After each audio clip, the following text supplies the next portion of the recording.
Jujur, gue takut Perang Dunia 3 bakal kejadian deh. Perang ini sama ini, perang itu. Kalau gue sebutin nama negaranya, pasti video ini bakal kena ban. Ya, lo tau lah gue ngomongin siapa. Ditambah aksi-aksi Amerika yang pengen banget diajak banget tuh. Hidup aja udah kayak jalur maut. Perang global mau nambahin kita tambah susah. Bener-bener bikin ngeri dan bingung, ini dunia mau kemana sih? Di tengah rasa was-was itu, gue malah nyemplung ke dunia lain yang ironisnya juga penuh perang dan kehancuran. Universal Century di Gundam. Salah satu kisah paling gritty, brutal, tapi sekaligus mind-blowing yang bikin kita merenung. Kalau Perang Dunia 3 bakal kejadian, apa bakal sesuram ini? Itu ada di Mobile Suit Gundam Thunderbolt. Gundam Thunderbolt, baik versi December Sky atau mangganya, itu bukan sekedar spin-off biasa. Ini adalah potret paling suram, paling raw, dan paling manusiawi dari perang 1 tahun di jagat Gundam. Settingannya aja udah ngeri. Thunderbolt Sector, kuburan koloni luar angkasa yang dipenuhi puing-puing besi tua dan disambar badai listrik terus-terusan. Di tengah neraka ini, dua pilot jago, Ian Fleming, si brengsek jenius Federasi Bumi yang thrill-seeking dan gila drum dan jazz, sama Daryl Lawrence, sniper Zion yang kehilangan anggota tubuhnya.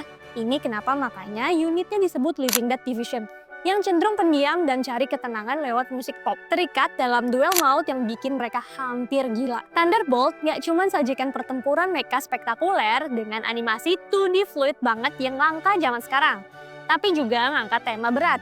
Obsesi buta, hilangnya kemanusiaan di medan perang, dan yang paling kencang, gak ada pahlawan atau penjahat sejati di sini.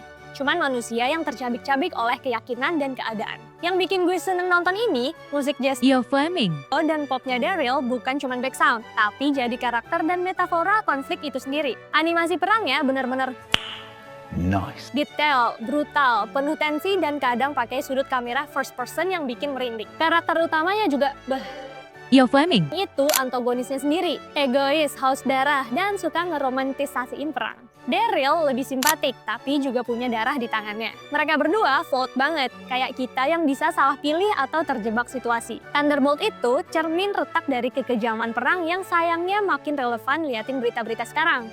Jadi, kalau lo muak sama berita perang yang bikin sesek, tapi pengen ngerti kompleksitas dan kekejamannya lewat cerita yang engaging, Gundam Thunderbolt December Sky itu must watch banget. Tapi, ada warning nih, ini bukan Gundam buat anak-anak. Siapin mental, siapin playlist jazz lo, trust me, bakal pengen. Dan nyemplunglah ke neraka Thunderbolt Sector. Siapa tahu setelah nonton lo bisa lihat berita perang dunia nyata dengan perspektif yang lebih dalam. Dan mungkin lebih ngeri, tapi setidaknya lebih aware. Kalau mau versi lebih lengkap dan detail, baca aja mangganya. Beneran deh, ini salah satu Gundam terbaik yang pernah dibuat. Gak cuma robot yang keren, tapi jiwa-jiwa di dalamnya yang terjabik itu bikin nempel di kepala. Let the jazz of war begin. PS nih, nggak perlu takut kalau belum nonton Gundam asli yang 1979.